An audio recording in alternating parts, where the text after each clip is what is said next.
उत्तर तो प्रदेश। आपके मन में कभी ये नहीं आया कि मैं पढ़ाई करूं? उस वक्त का वातावरण ऐसा नहीं था। मेरी उम्र उस वक्त में 13 वर्ष की थी जब मैंने दीक्षा ली। तो उस वक्त में मैं दीक्षा के बारे में बहुत ज़्यादा नहीं जानता था। कि जो युवा या युवतियां जो महाराज साहब के साथ में चलती है उनका माथा फेर देते हैं। परिवार वाले कभी राजी नहीं होते हैं, तो परिवार वालों को प्रारंभ में राजी होना भी नहीं चाहिए। अब जो दीक्षाएं हुई है 15 साल 20 साल, ये तो बच्चे की मतलब बच्चा उस समय ना समझ होता है 20 साल या 25 साल, उस समय आप उसे दीक्षा दिला देते हैं। मतलब 10-10 12-12 साल के बच्चों को दीक्षा दिलाना बहुत बड़ी समस्या है और आगे आने वाले समय में असर बहुत ये समस्या विकराल रूप धारण करेगी, क्योंकि धीरे धीरे सारे लोग एक तरह से रोबोट की तरह जी रहे हैं। मैं अभी जैसे दीक्षा को देख रहा था, 4-5 दिन पहले लाइक शादी की तरह एक आयोजन किया जाता है, उसका सेलिब्रेशन किया जाता है, उसे वो तमाम चीज़ें जैसे वरगोड़ा या तमाम चीज़ों को ऐसा क्यों किया जाता है? इसके पीछे क्या लॉजिक? दीक्षा लेना कोई चॉकलेट खाने जैसा नहीं है। ओह, हमारी आत्मा में इतनी सारी बीमारियां भरी पड़ी है, उस बीमारियों को नष्ट करने के लिए थोड़ा कष्ट तो लेना ही पड़ता है। और सबसे बड़ी बात, लोग केवल और केवल पैसों के पीछे पागल हो गए हैं। जैन जो साधु संत होते हैं उनकी दिनचर्या क्या होती है? क्या मतलब किस तरीके से वो सुबह उठते हैं, उसके बाद में तमाम चीज़ों को फॉलो करते हैं, पढ़ाई करते हैं, या क्या कुछ उनकी दिनचर्या? जैन साधु पूरे विश्व में पूजनीय बनता है, क्योंकि जैन साधु के त्याग का मुकाबला करने वाला और कोई समाज इस दुनिया में नहीं है। आपको नहीं लगता कि जो छोटे बच्चे होते हैं, जैन समाज के बच्चे होते हैं, उनका लगाव अब धर्म के प्रति थोड़ा कम होता जा रहा है? हाँ। हम वहां पर एक भक्ति आश्रम का निर्माण करने जा रहे हैं। भक्ति आश्रम? भक्ति आश्रम। वो क्या? नमस्कार साथियों, मेरा नाम दिनेश बोरा है। आप मेरा पहला पॉडकास्ट देख रहे हैं। इस पॉडकास्ट के जरिए हम उन तमाम चीज़ों को, उन शख्सियतों से बातचीत करने की कोशिश करेंगे और उनके निजी जिंदगी के साथ ही जो वर्तमान के अंदर तमाम चीज़ों की चर्चा है, आज के समय के अंदर समाज के अंदर क्या परिपेश है, कितना बदलाव आया, तमाम चीज़ों को लेकर। तो पहला जो पॉडकास्ट मैं शूट कर रहा हूं वो जैन समाज के आचार्य गुरुदेव हैं। हाल ही के अंदर आपने देखा होगा, पिछले 4-5 दिनों के अंदर बाड़मेर के अंदर 5 दीक्षाएं संपन्न हुई है। युवा अवस्था के अंदर दीक्षाएं संपन्न हुई है। दीक्षाओं को लेकर भी तमाम तरीके से कुछ लोग उनके फेवर में होते हैं, कुछ लोग उनके अगेंस्ट में होते हैं, कहते हैं कि छोटी उम्र में दीक्षा लेना, तमाम चीज़ों को लेकर मेरी टीम ने भी बहुत सारे सवाल है वो तैयार किए हैं और उसी का गुरुदेव है, गुरुदेव से जानने की कोशिश करेंगे। गुरुदेव जी, सबसे पहले मेरा प्रणाम आपको। जय जिनेंद्र। धर्म लाभ। गुरुदेव, 4-5 दिन से काफ़ी बिजी थे, कैसा रहा कार्यक्रम इस बार बाड़मेर के अंदर? वैसे बाड़मेर का परिचय तो बहुत पुराना है, लेकिन बाड़मेर की जो भक्ति हमने देखी है और बाड़मेर की जो श्रद्धा हमने देखी है, वो अपने आप में बहुत अनूठी और अनुमोदनीय है। और इसे देखकर बहुत प्रसन्नता होती है। और इसका एक मूल कारण भी है कि हमारे गुरुदेव आचार्य भगवंत श्रीमद जिन कांति सागर सूरीश्वर जी महाराज साहब का बाड़मेर के प्रति बहुत लगाव रहा है। हाँ। उनका उपकार रहा है। तो उनकी एक कर्म भूमि है। इस कर्म भूमि को देखकर और गुरुदेव के प्रति श्रद्धा को देखकर हमारे अंतर में भी वही आत्मीयता का भाव है। और मेरे ख्याल से दीक्षा के बाद में, मेरी दीक्षा के केवल 2 वर्षों के बाद में, यानी मेरी जब उम्र 15 वर्ष की थी, तब मैं बाड़मेर आया था साधु जीवन में गुरुदेव के साथ में। तो तब से लगातार साल 2 साल बाद, 4-5 सालों बाद लगातार मेरा बाड़मेर में आना प्राय होता रहता। यूँ तो साधु जीवन है, तो साधु जीवन में हम लगातार आ नहीं सकते हैं, क्योंकि पैदल चलना होता है। लेकिन बाड़मेर के वातावरण को देखकर, बाड़मेर के युवा समाज के उनकी एक्टिविटीज़ को देखकर और उनकी कर्तव्य निष्ठा को देखकर निश्चित रूप से बहुत प्रसन्नता होती है। और मन में होता है कि बाड़मेर का जो युवा समाज है वह धर्म से जुड़ा हुआ है, संस्कारों से जुड़ा हुआ है। तो इस कारण भविष्य के लिए उनके लिए भविष्य में हमारे हृदय में बहुत आशाएं हैं कि बाड़मेर समाज और बाड़मेर का युवा समाज बहुत प्रगति और बहुत उन्नति करेगा। आपने जब दीक्षा ली थी उस वक्त क्या कुछ परिस्थिति थी? आपके तो परिवार से काफ़ी लोग थे, तो उस वक्त क्या सिनेरियो हुआ उस वक्त में, अब में क्या कुछ फर्क आया? थोड़ा अपने बारे में, उस वक्त के बारे में जरूर बताइए। ऐसा है कि सबसे पहले तो हम दीक्षा को समझ लें कि दीक्षा क्या है। तो दीक्षा एक आत्म कल्याण का मार्ग है और जीवन जीने का सही तरीका है। हम आत्मा को मानते हैं, शरीर को मानते हैं। शरीर जो चलता है वो आत्मा के कारण चलता है। शरीर अपने आप में एक्टिव नहीं होता है। अगर उसके भीतर आत्मा है तो वो चलता है, बोलता है, खाता है, पीता है। और आत्मा जब उसमें से निकल जाती है तो शरीर सीधा शमशान घाट पहुंच जाता है। तो हम शरीर के लिए इतना जीते हैं, इतनी मेहनत करते हैं, इतना पुरुषार्थ करते हैं, इसे खिलाते हैं, पिलाते हैं, इसको राजी रखने के लिए सारे कार्य करते हैं, लेकिन हम आत्मा के लिए जो मुख्य है, जिसके कारण शरीर चलता है, जो संचालक है, जो ड्राइवर है, उस आत्मा के लिए हम क्या कर रहे हैं? तो आत्मा के लिए जीने का सही तरीका वही दीक्षा है। क्योंकि 13 वर्ष की उम्र थी और आज से 52 साल पुरानी बात है। तो उस वक्त में इतनी बहुत ज़्यादा साधन सुविधाओं की सहज उपलब्धि नहीं थी, लेकिन मेरे माताजी महाराज, मेरे माताजी प्रारंभ से ही, बचपन से ही धार्मिक जीवन जीते थे और धर्म में उनका जीवन था। बाद में उनका विवाह हुआ और मेरे जन्म के 3.5 वर्षों के बाद में, 4 वर्षों के बाद में पिताजी का स्वर्गवास हो गया। ओह, तो परिवार में हम 3 रहे, माताजी, मैं और मेरी छोटी बहन। माताजी महाराज ने देखा कि संसार कितना आसार है, संसार में सिवाय दुख के और कुछ भी नहीं है, तो इस दुख से छुटकारा पाने का उपाय क्या है? तो साधु संतों का हमारे गांव में आना जाना होता, साधु संतों का परिचय, स्वाध्याय और धर्म के प्रति अंतर का लगाव। तो मेरे माताजी महाराज को लगा कि सबसे अच्छा जीवन अपनी आत्मा का कल्याण करना है और आत्मा का कल्याण करने के लिए साधु बनना अनिवार्य है। बड़े बड़े तीर्थंकर, बड़े बड़े राजा महाराजा, जिनके पास में न पैसों की कमी, न साधनों की कमी, न परिवार में किसी भी प्रकार की सामग्री की कमी, लेकिन उनको भी अगर आत्म कल्याण करना होता है तो संसार का त्याग करके और सारी भोग सुविधाओं का त्याग करके चारित्र का मार्ग ग्रहण करते हैं। मेरी माँ की प्रेरणा रही, मुझे गुरु महाराज मिले और एक अंतर में दीक्षा के संदर्भ में आप ये समझो कि पूर्व जीवन के संस्कार, पूर्व जन्म के संस्कार प्रकट हुए।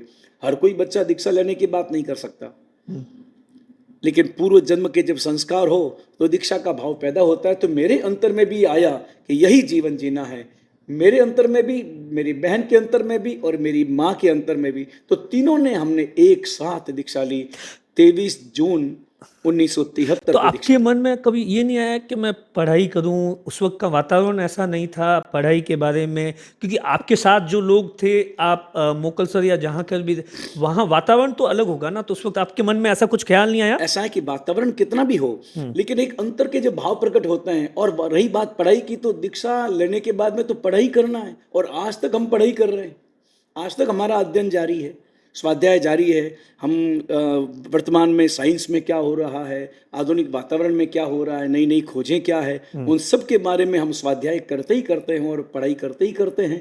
तो पढ़ाई का, साधु जीवन में तो पढ़ाई का ही लक्ष्य रहता है।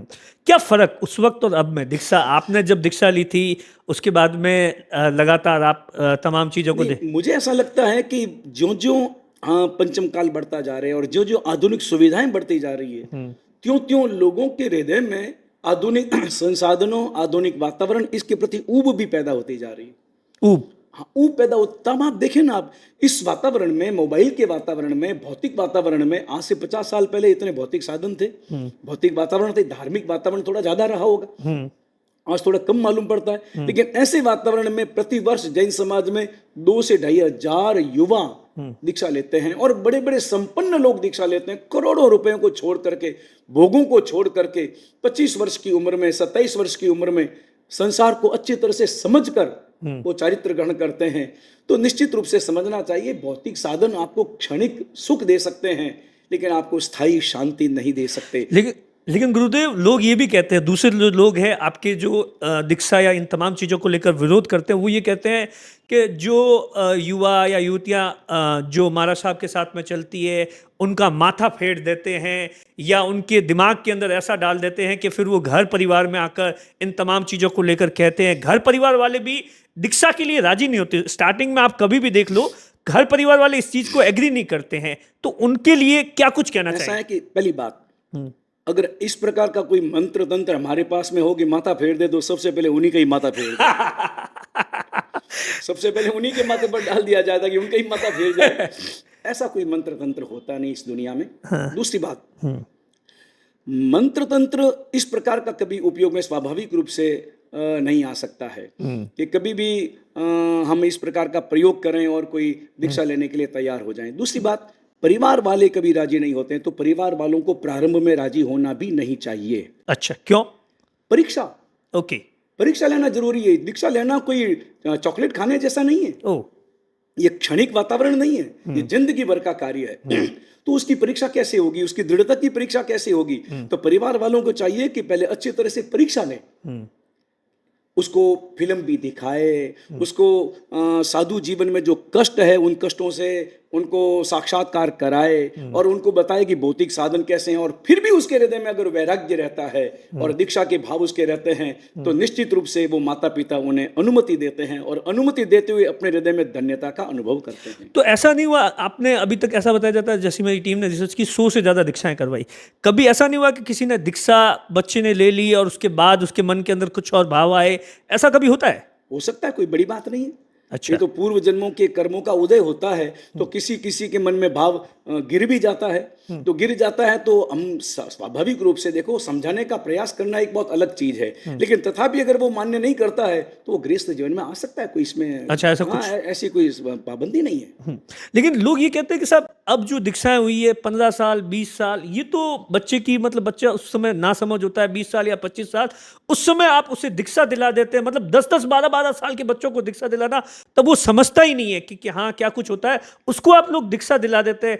तो ऐसा, या उसके लिए क्या कोई मापदंड है क्या कि हाँ इन तमाम चीजों को लेकर मापदंड है कि साहब ये अगर ये पूरा करेगा तो ही होगा, मतलब इंटरनली कोई ऐसा है कि दीक्षा जीवन की जो योग्यता है, बिना योग्यता को परखे दीक्षा नहीं दी जाती। ओके। क्योंकि बिना योग्यता को परखे अगर हम दीक्षा लेते हैं और कल को अगर वो छोड़ जाते हैं तो बदनामी किसकी होती है? हाँ, सही बात। तो इसलिए गुरु भगवंत बहुत सावधान रहते हैं इस विषय में। दूसरी बात, उम्र का दीक्षा से कोई संबंध नहीं है। परमात्मा महावीर का कहना है कि 8 वर्ष की उम्र में दीक्षा ले सकता है। हालांकि वर्तमान में आप 13 वर्ष की, 14 वर्ष, 12 वर्ष की बात करें, आजकल का 12 वर्ष का बच्चा, आजकल का 10 वर्ष का बच्चा, हमारी उम्र जब छोटे बचपन में थी, मतलब 50 साल पहले के 20 साल की उम्र में जो जानता था, आज 10 साल का बच्चा सब जानता है। क्यों? ऐसा क्यों? मोबाइल, अच्छा। टेलीविजन, वातावरण, इस वातावरण के आधार पर वो एक एक चीज बहुत अच्छी तरह से समझता है और फिर भी वो अगर दीक्षा की भावना रखता है। दूसरी बात, बड़ा व्यक्ति कभी किसी को राजी रखने के लिए हाँ ना बोल सकता है, लेकिन बच्चा कभी भी किसी को राजी रखने के लिए हाँ ना नहीं कर सकता है। बच्चा तो हमेशा अपनी इच्छा से जिएगा और अपने आधार पर जिएगा। इसलिए बच्चे के हृदय में जब परिपक्वता आती है, भावों की परिपक्वता आती है, तब उसे दीक्षा दी जाती है। और अन्यथा कोई भी माता पिता अपने 10 वर्ष की संतान को और 12 वर्ष की संतान को अगर अनुमति देते हैं, सहर्ष अनुमति देते हैं, तो बहुत कुछ देखकर, बहुत कुछ समझकर ही देते हैं, अन्यथा नहीं देते। तो ऐसा क्या सिस्टम होता है? जैसे मैं अभी जैसे दीक्षा को देख रहा था, 4-5 दिन पहले लाइक शादी की तरह एक आयोजन किया जाता है, उसका सेलिब्रेशन किया जाता है, उसे वो तमाम चीजें जैसे वरगोड़ा या तमाम चीजों को ऐसा क्यों किया जाता है? इसके पीछे क्या लॉजिक? मैंने कल दीक्षा के समय में इस बात का उत्तर भी दिया था और मैंने ऐसा कहा था कि ये सब उसकी परीक्षा है, अंतिम परीक्षा है। परिवार वाले उसकी अंतिम परीक्षा ले रहे हैं कि अगर मान लो उसके भावों में कोई परिवर्तन हो, ये सब देखकर कि देखो संसार में कितना आडंबर, कितना मस्त वातावरण है और कितने आभूषण मिलते हैं, कितने रंग रंगीन कपड़े मिलते हैं, और अगर उसका मन दिख जाए तो अभी भी रुक सकता है।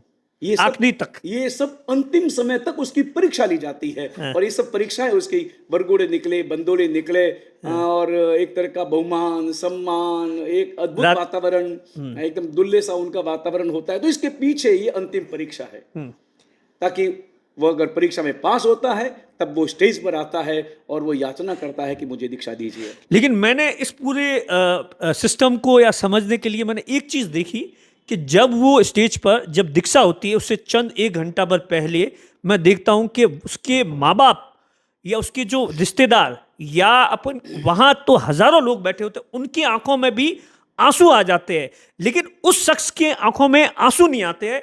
ये अपने आप में चमत्कार कैसे होता है? इसके लिए या तो पहले उसे कहा जाता है कि अगर ऐसा हो गया तो फिर मामला गड़बड़ है। नहीं, मूल बात है कि ऐसा कहने की जरूरत ही नहीं पड़ती। अच्छा। उनके अंदर के भाव इतने मजबूत होते हैं, इतने मजबूत होते हैं, वो ये नहीं देखते कि सामने वाले रुदन कर रहे हैं, वो ये देखते हैं कि मुझे क्या मिल रहा है। और उस जो रजोरण मिलने वाला है, जो दीक्षा मिलने वाली, उसकी जो प्रसन्नता है उसके अंतर में, बस वही प्रसन्नता उसे इस मार्ग के लिए योग्य बनाती है। तो ऐसा नहीं है कि ये तो एक शिफ्टिंग हो गया ना कि पहले वो परिवार में था अब दूसरे परिवार में आ गया? है तो परिवार ही, लेकिन यहाँ खून का संबंध नहीं है, यहाँ संबंध है भावों का, यहाँ संबंध है धर्म का। वातावरण तो चाहिए और उसके संयम का वातावरण, त्याग का वातावरण मिलता है यहाँ पर, और सहयोग का वातावरण मिलता है। साधु जीवन एक सहयोग का बहुत बड़ा आधार है। हमारे यहाँ पर देखें, हम सब साधु हैं ना, कोई साधु उत्तर प्रदेश का है, कोई साधु राजस्थान में किसी और गांव का, कोई और गांव का, सब अलग अलग। कोई आपस में रिश्तेदारी नहीं है, कोई जरूरी नहीं है कि सब रिश्तेदार हों आपस में, लेकिन फिर भी एक दूसरे का सब सहयोग करते हुए रहते हैं। परिवार में जो सहयोग नहीं मिलता, परिवार में जो सेवा नहीं मिलती, नहीं, परिवार में सहयोग, वातावरण हमारे यहाँ पर मिलता है। परिवार में सहयोग है आज के समय में? आपको लगता है भाई भाई तमाम तरीके से विवाद, ये इन आपको क्या लगता है इन सब ये समाज की बहुत बड़ी समस्या है। मतलब एक कमरे के अंदर आपकी जो संवेदनाएं हैं वो समाप्त हो गई है। अभी तो दशा ऐसी है कि घर में 5 सदस्य बैठे हैं और सब मौन बैठे हैं। हाँ, और उनके मोबाइल के अंदर है, हाथ में मोबाइल है। मतलब एक कमरे के अंदर बैठा है, आपस में बात करनी हो तो भी चैटिंग से ही बात हो रही है। हाँ। तो ये क्या वातावरण हो गया, उनकी संवेदनाएं कहाँ गई? आपको बहुत दुख होता होगा इन तमाम चीजों को? इनको देख करके दुखी होता ही है। और इसको दूर करने के लिए हम लोग प्रवचन में यही विषय लेते हैं, ताकि हमारे घर घर में शांति का और प्रेम का वातावरण कैसे पैदा हो।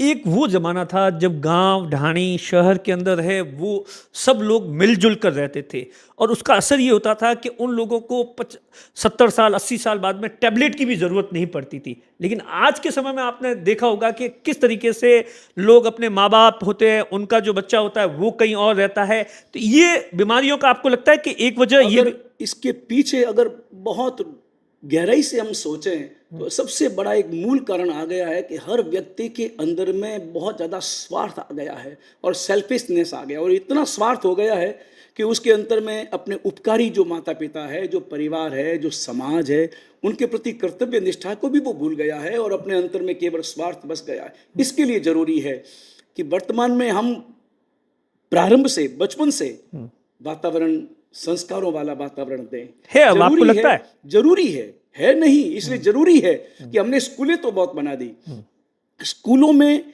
पढ़ गया बच्चा, बीए हो गया, एमए हो गया, अमेरिका नौकरी लगता है, घर का जीवन जीना नहीं आया, घर में जीवन जीना नहीं आया, परिवार के साथ जीना जीवन नहीं आया, जवाब कैसे देना, उसका सहनशीलता का जो भाव होना चाहिए वो नहीं आया। इसलिए जरूरी है अब हर गांव में, हर क्षेत्र में कुशल वाटिका जैसे ऐसे स्कूल खुले जहां पर संस्कारी शिक्षा दी जाए, जहां पर यह शिक्षा दी जाए कि आपको घर में कैसे जीना है, आपको परिवार में कैसे जीना है।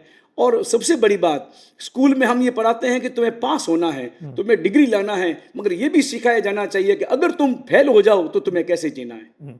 आपको क्या लगता है कि अब आज के समय के अंदर है वो माँ बाप है अपने बच्चे को इतना पैसा देकर पढ़ाते हैं और आखिरकार वो बाहर जाकर सेटल हो जाता है, माँ बाप घर के अंदर अकेले रहते हैं? नहीं, ये हकीकत में ये बहुत बड़ी समस्या है। इसलिए माता पिता को भी चाहिए कि वो उतना नहीं पढ़ा दे कि वो ज़्यादा पढ़ने वाला अपने माता पिता को ही अज्ञानी समझना शुरू कर दे। हाँ। तो वो भाव होना चाहिए कि संस्कार जरूरी है। अगर संस्कार आपने दिए तो वो पढ़ाई उसके लिए बहुत काम करेगी। संस्कार की बात आई, बच्चों के अंदर मोबाइल की प्रवृत्ति लगातार बढ़ती जा रही है। मतलब आप सोचिए कि 2 साल का बच्चा है तो उसको घर वाले क्या करते हैं कि सब परेशान करता है कि मोबाइल दे दो। तो ये गलती घर वालों की है। हाँ, इसका असर मतलब कितना, और मोबाइल का असर तो इतना खतरनाक है अभी आजकल वर्तमान में, तो सारे लोग कहते हैं। और मैंने एक उदाहरण भी पढ़ा था, एक बहुत बड़े मोबाइल कंपनी का मालिक मिलने के लिए एक दूसरा व्यक्ति बाहर से गया मालिक से मिलने के लिए। मालिक उस वक्त में अंदर था, नाम मुझे याद नहीं रहा। उसका लड़का, 15 साल का लड़का, वो वहां पर मिला और वो कर रहा था, उसके पास में एक मोबाइल था, उसके जेब में मोबाइल था। उसने देखा कि मोबाइल कंपनी का मालिक है तो इसके पास में वही मोबाइल होगा, बढ़िया मोबाइल होगा, शायद वो एप्पल कंपनी का मालिक होगा, जो भी था। हाँ। लेकिन उसने देखा कि उसके पास में मोबाइल नोकिया वाला था, जो केवल कीपैड, सुनने और बोलने के ही काम आता था। हाँ। तो उसको बड़ा अचरज हुआ कि ये इतने बढ़िया बढ़िया मोबाइल निकालते हैं हाँ, ये, खुद और खुद के लड़के को अभी तक वैसा ही मोबाइल दे रखा है। मिले उनके पिताजी, तब पूछा कि आपने अपने बेटे को ऐसा मोबाइल क्यों दिया? बोले कि मैं अपने बेटे को बिगाड़ना नहीं चाहता। ये जवाब अपने आप में हथौड़ी की तरह सब लोगों के दिमाग पर लगना चाहिए। और कम से कम 20 वर्ष की उम्र तक,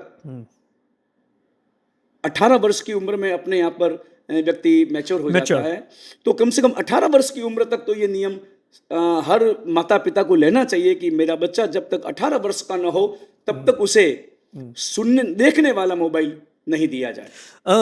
जैन साधु आज भी तमाम चीज़ों को लेकर वही पुराना वाला अ, व्यवहार करते हैं, पैदल चलते हैं। क्या लॉजिक होता है उसके पीछे के? एक आप लोग जैसे 20-25 किलोमीटर चलते हो एक दूसरे से, गांव से, ढाणी से, तमाम चीज़ों से, क्या उसके पीछे मंशा क्या होती है? देखो, इसके पीछे साइंस है। परमात्मा महावीर के जो सिद्धांत है हाँ। वो सार्वकालिक है। अच्छा। परमात्मा महावीर ने आज से 2500 साल पहले जो सिद्धांत बनाए थे वो सिद्धांत आज भी उतने ही उपयोगी हैं। और अगर उन सिद्धांतों को हम स्वीकार कर लें तो हमारे अंतर से सारी बीमारियां समाप्त हो जाए और परम शांति का हम अनुभव कर सकते हैं और पूरे विश्व में एक अद्भुत वातावरण, प्रेम का वातावरण बन सकता है। देखो, पैदल चलते हैं, हम आज भी बिहार करते हैं। हाँ। पैदल चलने में नंबर 1 एक्यूप्रेशर होता है, अच्छा। हमारी बीमारियां शांत होती है। नंबर 2, गांव गांव जाना होता है, ढाणी ढाणी जाना होता है, गांव गांव के लोग मिलते हैं और साधुओं से, धर्म से परिचय होता है। अगर हम गाड़ियों का उपयोग करने लग जाएंगे तो हम बाचड़ो कौन जाएगा, फिर खेत जी की प्याऊ कौन जाएगा, फिर तो कुडला कौन जाएगा, फिर तो यहाँ से उड़ेंगे सीधे जोधपुर, जोधपुर से उड़ेंगे सीधे बंबई, तो गांवों में कौन जाएगा। तो ये जैन साधुओं का जो नियम है। और दूसरी बात, परमात्मा महावीर ने कहा कि तुमने अपनी आत्मा के लिए दीक्षा ली है, आत्मा का कल्याण करना है और पर कल्याण करना है, दोनों, स्व कल्याण और पर कल्याण। लेकिन उसमें पहले क्या है? स्व कल्याण। तो हमारे द्वारा कोई हिंसा नहीं होनी चाहिए, हमारी प्रवृत्ति से कोई हिंसा हो वो काम हम नहीं कर सकते। इसलिए पैदल चलते हैं तो नीचे देख देख करके चलते हैं कि कोई भी कीड़ी मकोड़ा कोई भी हमारे पांव से समाप्त न हो जाए। और जब गाड़ियों में चलना शुरू कर देंगे तो गाड़ियों में चलेंगे तो फिर गाड़ी कैसी चाहिए, फिर गाड़ी में बैठने के लिए पैसा चाहिए, फिर पैसा रखो, फिर एक बीमारी के साथ साथ में सैकड़ों बीमारियां हमारे साथ आ जाते हैं। नहीं तो आज जैन साधु पूरे विश्व में पूजनीय बनता है क्योंकि जैन साधु के त्याग का मुकाबला करने वाला और कोई समाज इस दुनिया में नहीं है। जैन साधु का इतना त्याग है, वो पैसे नहीं रखता, वो विजाति का स्पर्श नहीं करता, वो रात्रि को भोजन नहीं करता, वो अपनी मस्ती में रहता है, अपनी आराधना अपनी साधना में चलता है, वो पैदल चलता है, अपने पास उतना ही सामान रखता है जितना वो उठा सकता है। इसी प्रकार के नियमों से वो चलता है क्योंकि उसका त्याग अपने आप में इतना महत्वपूर्ण है। और वो त्याग दिखावटी नहीं है, उसका त्याग अपनी आत्मा के लिए है, अपनी आत्मा का कल्याण करने के लिए है। गुरुदेव, आपको नहीं लगता कि आप लोग इतना कष्ट देते हो शरीर को? मतलब एक दिन फास्ट करते हो, एक दिन पूरा उपवास करते हो, 2 टाइम खाते हो, ये आपको नहीं लगता कि शरीर को इतना कष्ट दे रहे हो आप? मुझे लगता है कि ज्यादा खाना वही शरीर को कष्ट देना है। कैसे? साइंस कहता है, वर्तमान का आप साइंस देख लो,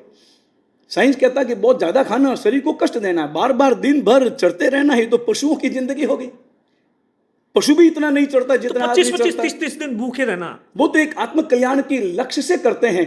और सच तो ये है, कोई व्यक्ति बीमार हो, बुखार आ गया हो, इंजेक्शन लगाना पड़ेगा, इंजेक्शन लगाने में कष्ट होगा, उस कष्ट को कष्ट कहेंगे या क्या कहेंगे, उसको ठीक करने का साधन कहेंगे, क्या कहेंगे? कष्ट हो गया उसको तो। नहीं, वो इंजेक्शन लगाना जरूरी है कि नहीं? जरूरी है बहुत। नहीं, इंजेक्शन का कष्ट होगा। हाँ, तो इंजेक्शन का कष्ट लेना जरूरी है कि नहीं? जरूरी है कि नहीं? ऐसे ही हमारी आत्मा में इतनी सारी बीमारियां भरी पड़ी है, उस बीमारियों को नष्ट करने के लिए थोड़ा कष्ट तो लेना ही पड़ता है। और जितना सहन कर सके उतना, जरूरी नहीं है 1 महीने के उपवास करने हैं या 2 महीने के उपवास करने हैं, जरूरी थोड़ी है, कोई जरूरी अनिवार्य नहीं है।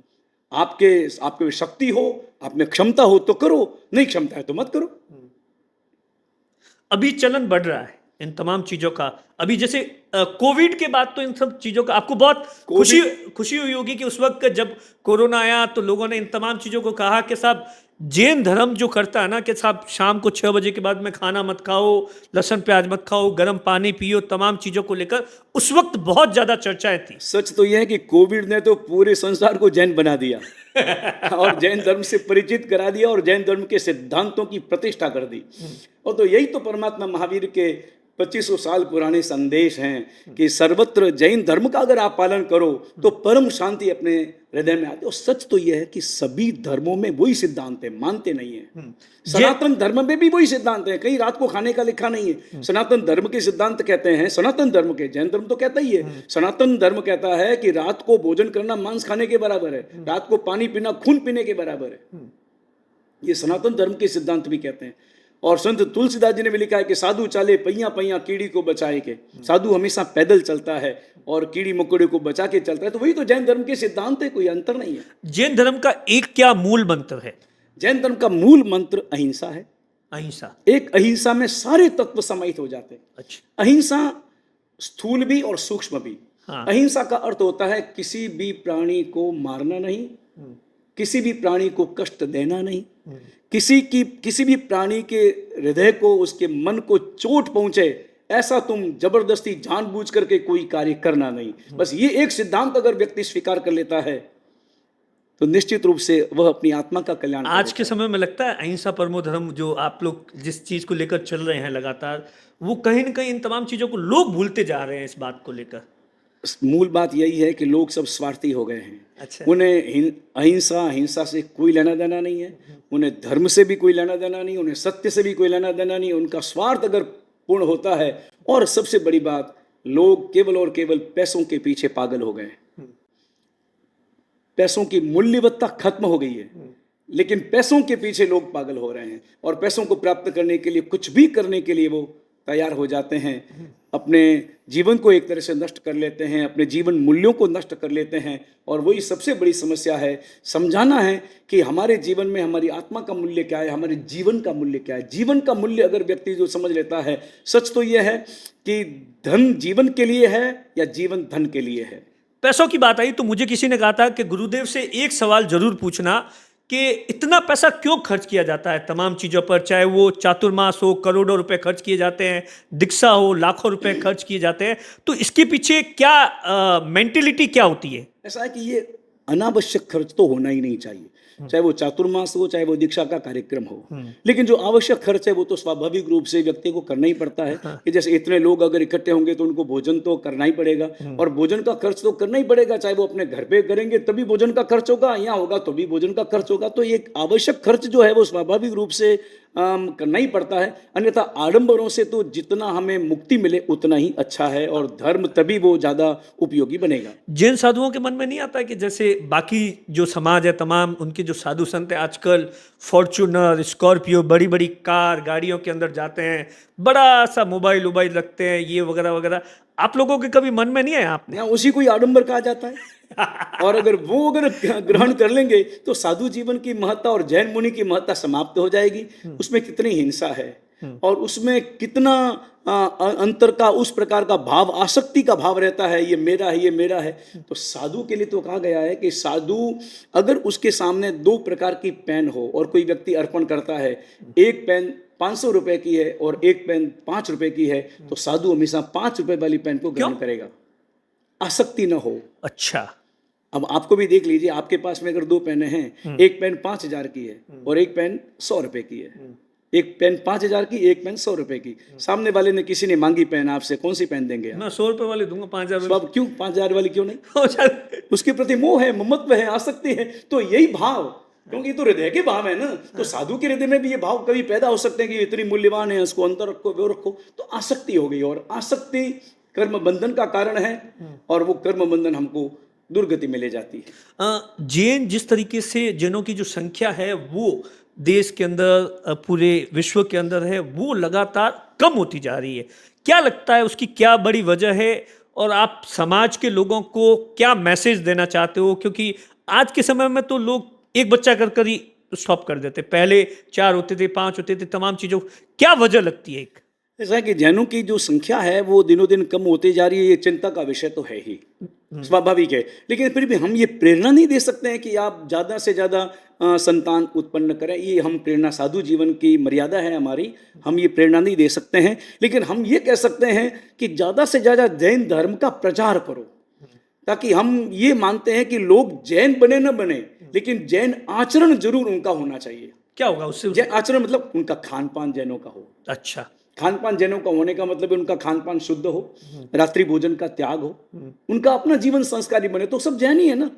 अगर कोई व्यक्ति रात्रि को नहीं खाता है, अगर वो व्यक्ति अभक्ष्य भोजन नहीं करता है, मांसाहार का त्याग करता है, अगर वो लहसुन और प्याज नहीं खाता है, तो वो जैन है। हम ये मानते हैं कि वो जैन है। क्यों? और जैन धर्म किसी जाति में बंधा हुआ धर्म नहीं है। क्षत्रियों में आपको जैन मिलेंगे, ब्राह्मणों में आपको जैन मिलेंगे, वैश्यों में जैन मिलेंगे, अग्रवालों में जैन मिलेंगे, शूद्रों में भी जैन मिलेंगे। पूर्व समय में हर जाति वालों ने दीक्षा ग्रहण की है। तो वो वातावरण अपने को बनाना है, जैन आचरण का प्रचार करना है, जैन आचार संहिता का प्रचार करना है, क्योंकि वही शुद्ध आचार संहिता है जो जीवन जीने योग्य है।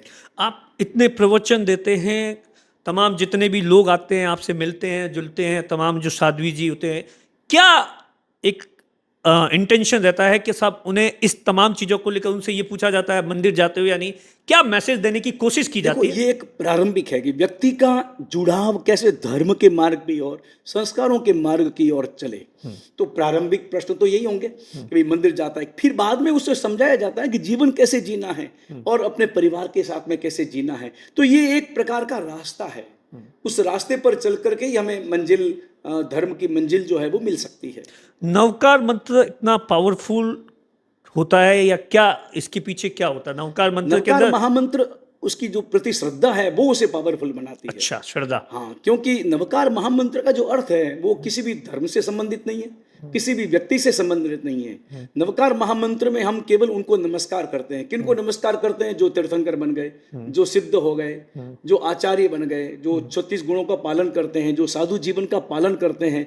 ऐसे कोई भी व्यक्ति हो, उनका नाम से कोई लेना देना नहीं, उनके गच्छ से लेना देना नहीं है, उनके पंथ से लेना देना नहीं है, लेकिन अगर उनमें साधुता है, साधु जीवन है, तो हम उनको नमस्कार करते हैं। तो ये केवल हृदय की श्रद्धा है नवकार महामंत्र में जो प्रकट होती है हमारे पूज्य पुरुषों के प्रति। दीक्षा लेने के बाद में उसका नाम चेंज हो जाता है, वो उसके पीछे क्या? उसके पीछे उसको ये बताना है, प्रतीकात्मक, ये एक प्रकार का वातावरण है प्रतीकात्मक, कि तुम बदल गए हो, तुम्हारा नाम बदल गया, तुम्हारा ड्रेस बदल गया, तुम्हारा वेश बदल गया, और एक दिन तुम्हारा शरीर भी बदल जाएगा। तो स्थायी नहीं है कुछ भी, न शरीर स्थायी है, न नाम स्थायी है। वो बताने के लिए उसके अंतर में पहले से भाव ये पैदा होगी, शरीर अस्थायी है, आत्मा स्थायी है। तो उस, और आत्मा अनाम है। ये नाम केवल इस शरीर का संचालन करने के लिए, संसार का व्यवहार चलाने के लिए है। बस वो बताने के लिए नाम में परिवर्तन किया जाता है, ताकि उसके हृदय में अपने नाम के प्रति ममत्व पैदा ना हो। कुछ आखिरी सवाल है, जैन जो साधु संत होते हैं उनकी दिनचर्या क्या होती है? क्या मतलब किस तरीके से वो सुबह उठते हैं, उसके बाद में तमाम चीजों को फॉलो करते हैं, पढ़ाई करते हैं, या क्या कुछ उनकी दिनचर्या कैसे, और वो कैसे ऐसे मतलब इतनी हाई प्रोफाइल लाइफ जो होती है उनसे दूर रहते हैं? मैंने देखा है कि अगर कुशल वाटिका आप चले जाओगे तो वहां पंखा नहीं चलाते हैं इस तरीके से। तो क्या ऐसा है कि साधु की जो दिनचर्या है उसमें मुख्य रूप से 3 बातें हैं। अच्छा, 3 बातें। नंबर 1 ध्यान, ओके। नंबर 2 स्वाध्याय, हाँ। नंबर 3 व्यावहारिक दैनिक दिनचर्या का अपना पालन। ध्यान में अधिकतर समय उनका ध्यान में और अधिकतर समय उनका स्वाध्याय में जाता है। बाकी समय, अब जैसे मैं आपसे वार्तालाप कर रहा हूँ, ये भी स्वाध्याय है, क्योंकि धर्म की बातें हो रही है, लोगों से भी वार्तालाप हो रहा है, वो स्वाध्याय हो रहा है। अथवा हम जब पुस्तक लेकर के बैठे हैं वो भी स्वाध्याय हो रहा है। बाकी समय में हम जब अपनी आंख बंद करके अपनी आत्मा के भीतर उतरते हैं तो वो ध्यान का मार्ग है। इसके साथ साथ जैसे गोचरी जाना होता है, हाँ, ये गोचरी जाना होता हाँ, है। गोचरी मतलब ये क्या सिस्टम होता है इसका? इसका क्या? गोचरी का अर्थ होता है कि हम अब खाना भोजन अपने हाथ से तो हम बना नहीं सकते, क्यों, हम तो ध्यान और स्वाध्याय में लेते हैं। हाँ। तो हम लोगों से मांग करके लाते हैं। एक घर पे या पर्टिकुलर, या क्या सिस्टम होता है? कभी भी एक घर से गोचरी नहीं आ सकती। क्यों? क्योंकि उस घर में पूरी हमारे निमित्त की हो जाएगी वो सारी गोचरी, हमारे लिए वो बन जाएगी। नहीं, हम ऐसे पहले से प्लान होता है कि यहाँ जाएंगे, या क्या सिस्टम? इसीलिए शब्द है गोचरी। देखो, गोचरी और गधाचरी, इन दोनों में अंतर है। अच्छा। गाय को आपने कभी देखा होगा, गाय जब चारा चरती है ना, पूरे जहां कभी चारा चर लेती है, मालूम नहीं पड़ता कि वो चर करके गई है। क्यों? क्योंकि थोड़ा यहाँ से लिया, थोड़ा वहां से लिया, थोड़ा वहां से लिया, अलग अलग जगह से लेती है। गधा एक जगह टूट पड़ता है और वहीं से पूरा उखाड़ करके ले लेता है। साधु हमेशा एक एक घर में थोड़ा थोड़ा थोड़ा थोड़ा सबको लेकर के आता है, ताकि किसी को कष्ट नहीं होता, उनको फिर से दोबारा अपने लिए बनाना नहीं पड़ता। इस ढंग से वो साधु लेकर के, मतलब वो एक टाइम का लाते हो या फिर पूरे दिन का इकट्ठा कर लेते हैं? ऐसा नहीं होता है, जब उनको जरूरत होती है तब वो जाते हैं और लेकर के आते हैं और उसी समय पूरा कर देते हैं। क्या मतलब होता है, जैसे उपवास, 2 टाइम खाना, आंबल, इन तमाम चीजों का अलग अलग व्रत है, ये सब अलग अलग नियम है। वैसे साधु जीवन का जो एक अनिवार्य नियम ये है कि रात्रि भोजन का त्याग होता है। कितने बजे के बाद? सूर्यास्त होते ही बंद। अच्छा। सूर्यास्त से सूर्योदय तक कंप्लीट बंद। सूर्योदय के बाद में भी 48 मिनट्स के बाद में वो लेना प्रारंभ करता है, पहले नहीं। अच्छा, 48 मिनट्स सूर्योदय के बाद। ओके। तो ये अनिवार्य है। उसके बाद में कोई साधु चाहता है कि मैं आज एक आसन करूंगा, एक ही समय आहार करूंगा, तो वो एक समय आहार करता है, कोई 2 समय करता है, कोई आयम्बिल करता है, कोई उपवास करता है, उसकी जैसी रुचि है और जैसी उसकी क्षमता और श्रद्धा है। ऐसा क्यों होता है कि मैं जहां पर भी जाता हूं आप गर्म पानी का उपयोग करते हो? गर्म पानी मतलब नवाया पानी टाइप का, ठंडा पानी या मटकी का ऐसा पानी? है कि अपने यहाँ ये परमात्मा महावीर का सिद्धांत है कि पानी में प्रतिपल जीवों की उत्पत्ति होती है और जीवों का मरण होता है। ओके। अनंत जीवों की उत्पत्ति होती है और अनंत जीवों का मरण होता है, लगातार चलता रहता है, ये क्रम चलता रहता है। तो हम अगर वो पानी, कच्चा पानी लेते हैं, जिसको कच्चा पानी कहा है, यानी जैसा पानी डायरेक्ट वो पानी को कहा है, तो उस पानी में लगातार जीवों की उत्पत्ति होती है, तो इतने जीवों की हिंसा का हमें दोष लगता है। अब पानी पीना तो पड़ेगा, तो गृहस्थ लोग खुद के लिए, अपने पीने के लिए गर्म पानी बनाते हैं, उसमें से हम भी ले आते हैं। अच्छा। गर्म पानी पीने का लाभ ये है कि गर्म पानी एक बार बना तो एक बार जब गर्म होगा पानी, तब तो उतने जीवों की हिंसा होगी, लेकिन उसके बाद में उसमें उत्पत्ति नहीं होगी। उत्पत्ति नहीं होने के कारण से बाद में पैदा होने वाले जीवों की मृत्यु का, उनकी हिंसा का दोष नहीं लगेगा। आपको नहीं लगता गच के चलते समाज के अंदर फाड़ हो जाते हैं? मतलब ये गच, वो गच, ये गच, किसी मतलब सब एक पावरफुल, मतलब ये बताने की कोशिश करते हैं कि साहब हम ज्यादा है, हम कम है, और उसका असर है वो अल्टीमेटली समाज पर। दूसरा ये कि अब आपको नहीं लगता कि मठाधीश टाइप के समाज के अंदर जो संत होते हैं वो भी एक चलन शुरू हो गया है कि साहब यहाँ मेरा ये बना दो, ये बना दो, वो बना दो? ऐसा है कि निर्माण तो पूर्व समय से चले आ रहे हैं। मठाधीश शब्द का अर्थ होता है कि वो सब संपत्ति उस साधु के नाम होना। अच्छा। और उस साधु के नाम होना, और वो साधु ये कहता है कि ये मेरी ही संपत्ति है, ये गलत है, वो मठाधीश बना है। अभी अपने वर्तमान जैन साधुओं में इस प्रकार का व्यवहार नहीं है। ओके। जैन साधुओं के उपदेश से निर्माण होता है, लेकिन उसका सारा संचालन ट्रस्ट मंडल करता है, और ट्रस्ट मंडल अपने हिसाब से करता है। उसमें साधुओं का कोई किसी भी प्रकार का कोई लेना देना नहीं होता। धार्मिक मार्गदर्शन तो देना ही होता है। दूसरी बात, जहां तक गच्छ की बात है, देखो गच्छ तो पुराने समय से चले आ रहे हैं। गच्छ होना बुरी बात नहीं है। जैसे आपके संसार में गोत्र होते हैं, कोई बोहरा है, कोई बोथरा है, कोई संकलेचा है, कोई मालू है, कोई धारीवाल है, अलग अलग गोत्र हैं। गोत्र भले अलग अलग हैं, इसी प्रकार गच्छ भले अलग अलग हैं, लेकिन उन गच्छों में आपसी किसी भी प्रकार का टकराव नहीं चाहिए, अपना अपना समन्वय चाहिए। तो समन्वय के साथ अगर चलते हैं तो हम जिन शासन की महान प्रभावना करते हैं। और अगर आपस में टक्कर करते हैं और टकराव करते हैं, टकराव तो होता है, टकराव से हमें बचना चाहिए। अच्छा। और बचना ही है। हमारे अंतर में अपने गच्छ के प्रति राग हो, अपने गच्छ का हम काम करें बराबर, लेकिन अन्य गच्छों के प्रति हमारे हृदय में प्रेम भाव बना रहना चाहिए। हमारे अंतर में उनके प्रति निंदा नहीं चाहिए, बस वो भाव हमारे अंतर में आना चाहिए। और उस भाव को फैलाने का दायित्व वर्तमान के सारे आचार्यों का है कि वो आचार्य मिल करके इस प्रकार का उपदेश दे कि आप अपने अपने गच्छ की क्रिया करें, अपने अपने गच्छ का जो भी वातावरण करना है करें, लेकिन अन्य गच्छों के प्रति समत्व भाव रखें, समभाव रखें, और उनके प्रति भी प्रेम भाव रखें, और मिलजुल करके काम करें। आपको नहीं लगता कि जो छोटे बच्चे होते हैं, जैन समाज के बच्चे होते हैं, उनका लगाव अब धर्म के प्रति थोड़ा कम होता जा रहा है? आप लोग कोशिश करते हो, मैंने देखा है कहीं पाठशाला खोल दी, स्कूल जैसे यहाँ पर खोल दी, यहाँ पर बच्चों के लिए भी, ये एक अपने आप में बहुत, इसके लिए क्या कुछ कहना चाहिए? ऐसा है कि ये अलग अलग सोच है। कभी कभी हमको लगता है कि वर्तमान के समय में बच्चों का प्रेम साधु संतों के प्रति और धर्म के प्रति बढ़ता जा रहा है, बढ़ता जा रहा है, बढ़ता जा रहा है। जैसा वातावरण मिले वैसा। अभी लास्ट ईयर हमारा चातुर्मास सूरत में था। हाँ।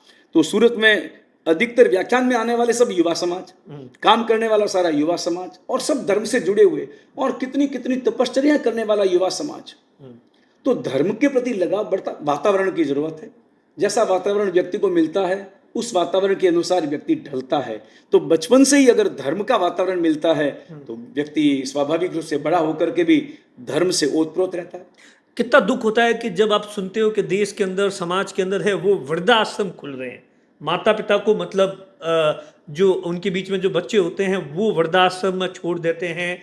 ये तमाम चीजें कहाँ ले जाएगी? ऐसा है कि वृद्धाश्रम अपने आप में समाज का कलंक है। फिर भी मैंने तो ये देखा है कि जैन समाज के लोग वृद्धाश्रम में कम हैं। जैन लोग बहुत कम हैं, थोड़े बहुत तो सभी जगह मिल जाएंगे, लेकिन अब हम चाहते हैं, हमारे कुशल वाटिका में एक प्लान भी है। हाँ। हम वहां पर एक भक्ति आश्रम का निर्माण करने जा रहे हैं। भक्ति आश्रम वो क्या? वृद्ध अवस्था है। हाँ। और वृद्ध अवस्था में व्यक्ति धर्म के साथ में अपना जीवन जीना चाहता है। बच्चों ने निकाला नहीं है, बच्चों के प्रति प्रेम भी उतना ही है, लेकिन वो अपना अंतिम समय भक्ति में निकालना चाहता है, तो वो कहाँ जाए? वृद्धाश्रम में जाएगा तो बदनाम होगा, इसलिए भक्ति आश्रम में जाए और वहाँ अगर वो संपन्न है तो अपना पैसा दे, और संपन्न नहीं है तो संस्था उसके लिए व्यवस्था करे, और वहाँ आकर के अपना अंतिम समय जो भी 5-10 वर्ष का है वो परमात्मा की भक्ति में और प्रवचन श्रवण करते करते धर्म का वातावरण में अपना जीवन व्यतीत करे। चलो, थैंक यू।